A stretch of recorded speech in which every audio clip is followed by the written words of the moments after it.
penguatan IT untuk ujian nasional berbasis komputer ini juga menjadi masalah. Langkah-langkah yang kami lakukan adalah sejak di tahun pertama kami menjabat telah mengusulkan ya BTS untuk jaringan-jaringan di semua titik wilayah. Alhamdulillah proses ini begitu panjang. Komunikasi kami di kementerian, kemudian hubungan-hubungan yang kami bangun hampir memasuki 2 tahun lebih. 2 tahun lebih itu baru di ACC. Setelah tahun kemarin masuk di pasca gempa baru dibangun BTS dari 18 usulan ada 17 yang di ACC. Kemudian termasuk Kalamanta, Piana Kalamanta Batas ini yang sudah masuk, dan tahun ini kami tindak lanjuti lagi ada sekitar 15 sehingga ini bisa masuk. Harapannya adalah terkait dengan persoalan sekarang untuk COVID kemarin kita juga kewalahan, tidak mungkin kita mau mendorong ke daring dan luring. Nah ini juga sangat luar biasa. Nah terkait dengan formasi guru di semua titik wilayah, secara kuantitas kita kelebihan, tapi secara kualitas kita kekurangan. Apa yang terjadi? Rata-rata wilayah jauh itu sangat kekurangan guru. Bahkan ada satu kepala sekolah dialah yang mengajar di kelas dengan rombongan belajar yang begitu besar. Nah ini juga tidak sangat maksimal. Kedua, tenaga honorer juga yang didorong ke wilayah-wilayah ini juga sangat luar biasa. Bahkan ada guru SD hanya tamatan SMA yang honorer. Nah apa langkah pemerintah? Pertama, langkah-langkah yang kami lakukan kemarin sejak saya dilantik, mengusulkan tenaga honorer K2, sekalipun kebijakan nasional honorer K2 itu ada di Kementerian PAN dan BKN, tetapi sampai hari ini 8.000 lebih yang kami usulkan belum ada. Kenapa? Undang-undang honorer belum ditetapkan. Kemudian terkait dengan formasi untuk guru, kita sudah menyusun formasi guru termasuk tenaga kesehatan di wilayah-wilayah terisolasi, tetapi ini juga sangat berat. Penentuan formasi itu bukan di kabupaten, penentuan formasi itu ada di pusat. Nah setiap tahun kami hanya mendapatkan jatah 150. Nah guru sekitar 25, dibagi tenaga kesehatan 25, tenaga administrasi 50, tenaga teknis 50, 150, dengan waktu yang sangat dekat untuk mencapai penguatan nasional dalam rangka mencerdaskan kehidupan bangsa. Ini juga sangat berpengaruh. Pertama, terkait dengan bagaimana kualitas tenaga didik mendorong anak didik itu sendiri. Dari sini saja sudah akan berpengaruh. Nah ini mungkin bukan hanya pemerintah kabupaten, butuh political will pemerintah provinsi bersama-sama mengusulkan kepada Kementerian PAN dan BKN, sehingga jatah guru untuk Sulawesi Tengah, terkhusus wilayah-wilayah terisolasi, wilayah-wilayah terpencil itu harus dilakukan. Kemudian pembagian guru tidak merata, ini sangat benar. Kenapa? Wilayah-wilayah terdekat seperti Kecamatan Biromaru, Dolo, Maraola, tumpukan guru itu begitu besar. Nah di satu sisi ada hal-hal yang sangat luar biasa. Nah ini juga yang memang harus kita lakukan, bahwa untuk guru ini rata-rata perempuan yang sangat banyak. Nah kita mendorong ke wilayah terisolasi ini sangat juga tidak masuk akal, karena mereka ada suami dan istri.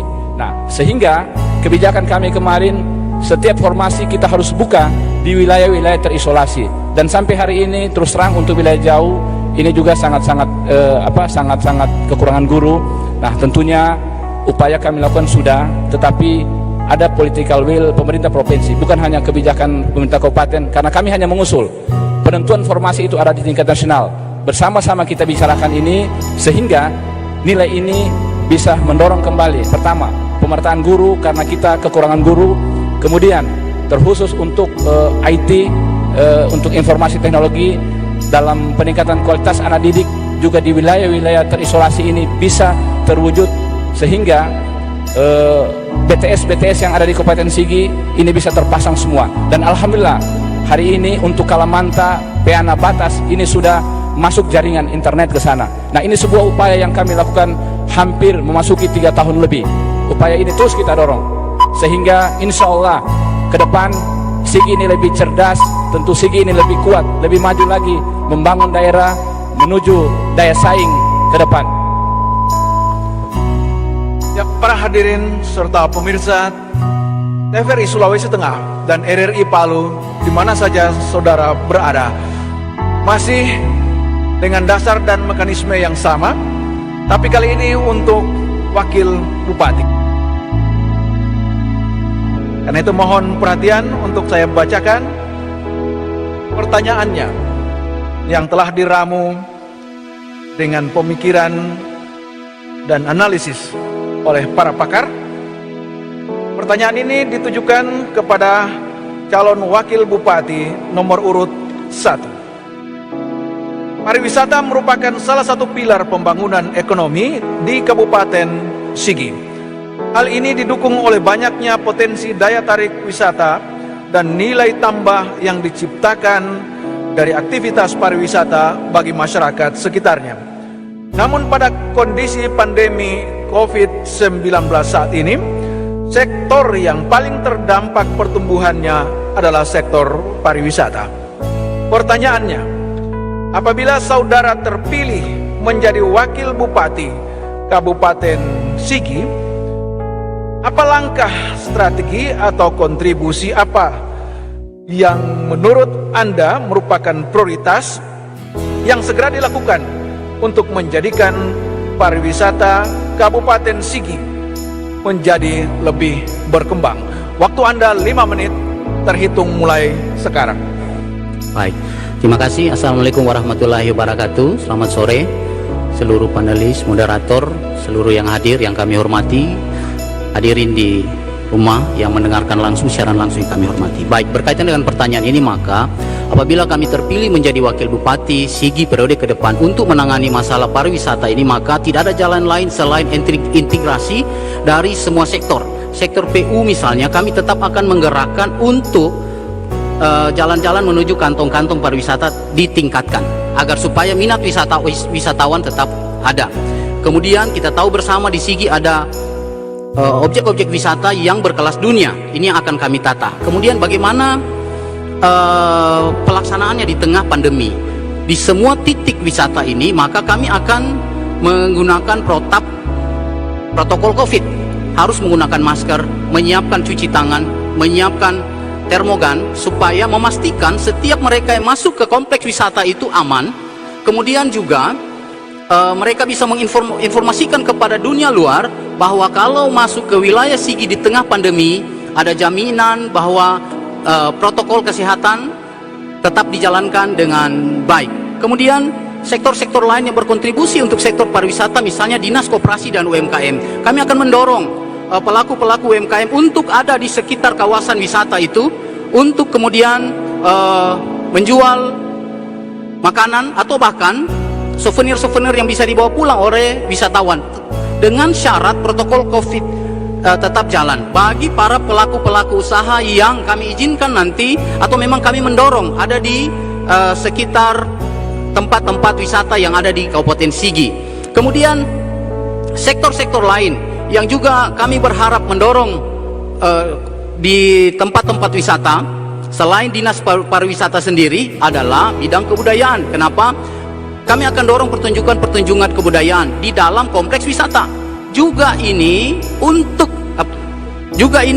kami berharap untuk meningkatkan pendapatan, tetapi tetap berjalan dalam koridor protokol COVID. Sehingga sekali lagi pesannya adalah setiap mereka yang datang tetap terjamin bahwa di Kabupaten Sigi tetap membuka tempat-tempat wisata dengan catatan protokol COVID tetap dilaksanakan, menggunakan masker, di termogan sebelum masuk, termasuk perlengkapan mencuci tangan ada di setiap tempat-tempat wisata. Ini akan menjadi catatan kami, sehingga kami dan dalam pelaksanaannya nanti tetap kami akan melakukan evaluasi. Apalagi memang tugas kami ke depan adalah melakukan evaluasi. Selain merencanakan evaluasi untuk semua kegiatan di tempat-tempat wisata, juga kami akan lakukan sehingga pendapatan asli daerah tetap ada, kemudian ekonomi masyarakat tetap ada, tetap tumbuh di tengah pandemi COVID.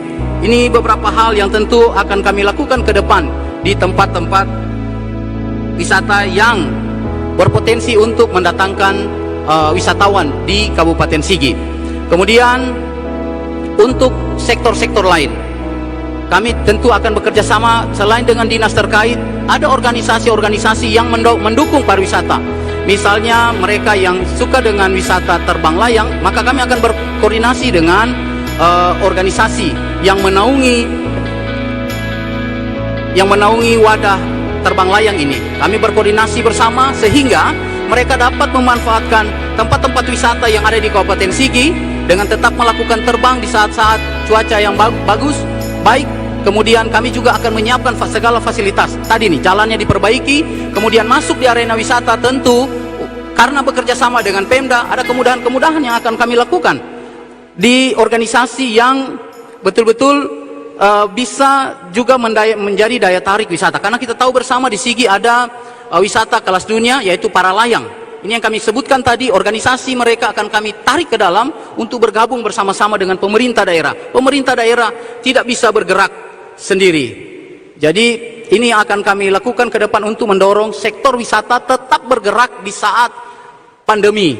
Tentu ada juga mereka yang bergerak di sebagai pencinta alam misalnya. Jadi kelompok-kelompok pencinta alam juga kami akan dorong untuk bersama-sama mendorong pariwisata di Sigi tetap nyaman untuk dikunjungi dengan bekerja sama dengan para pencinta alam yang aktif di Kabupaten Sigi. Tentu kami akan melakukan rapat-rapat koordinasi juga bersama dengan teman-teman pencinta alam. Itu mungkin akan kami lakukan. Prinsipnya dengan pandemi kita tetap menggerakkan ekonomi di Kabupaten Sigi untuk daya saing yang tetap akan kita berharap menjadi lumbung-lumbung ekonomi di Kabupaten Sigi. Terima kasih.